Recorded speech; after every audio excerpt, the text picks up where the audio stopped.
Vice Admiral retired Ibok Ete Ekwe Ibas, CFR.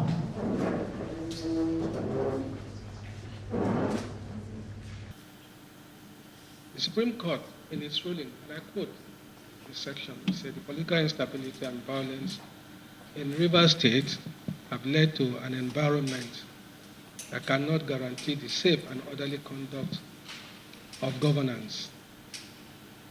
Consequently, the declaration of state of emergency was deemed necessary to restore law and order and constitutional governance of the state. This ruling underscored the gravity of the situation we found ourselves in. And it is against this backdrop that I was tasked with restoring peace and stability in the state and securing it for a better future for all of us.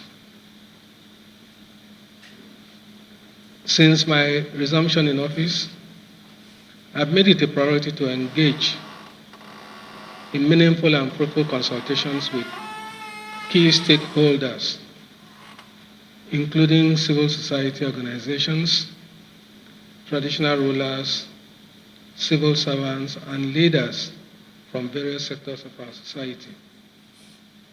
These consultations have been instrumental in identifying the key areas of focus for the development of Rivers State. Rivers State has a population of about 10 million, and 51% of this population is made up of youth. Given that the youth is the most active and vital force, in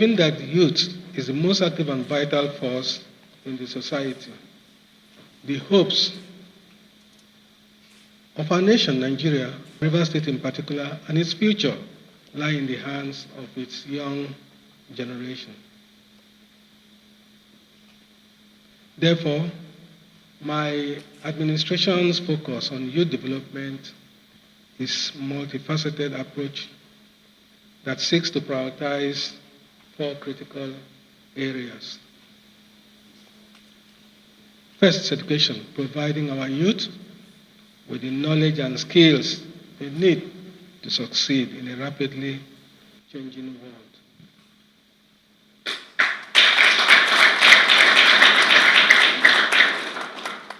Creating avenues for young people to acquire vocational skills that will make them economically self-sufficient through skill development. Providing economic opportunities and ensuring that young people in Rivers State have access to job opportunities, and that our state becomes a hub for entrepreneurship and innovation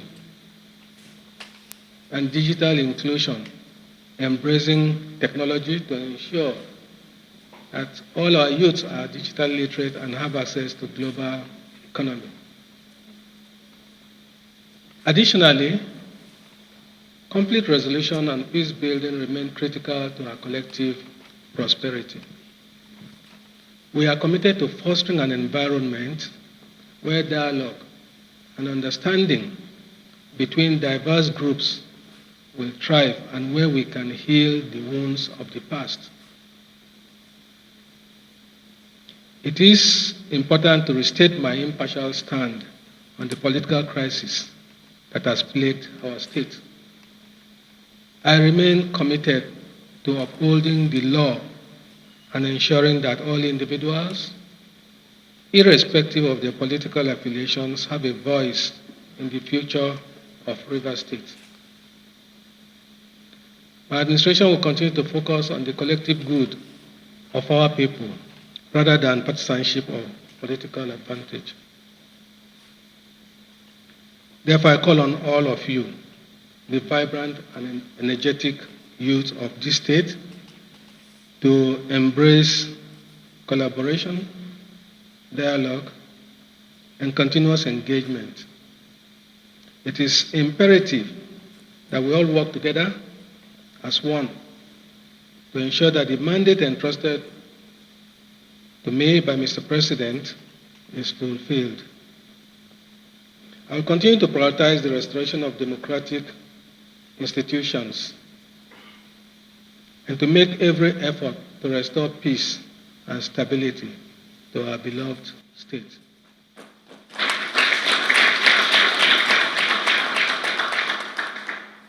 Our goal is clear: to reposition Rivers State to its rightful place as one of the leading states in the Federation, and to create a conducive environment for sustainable development for all generations.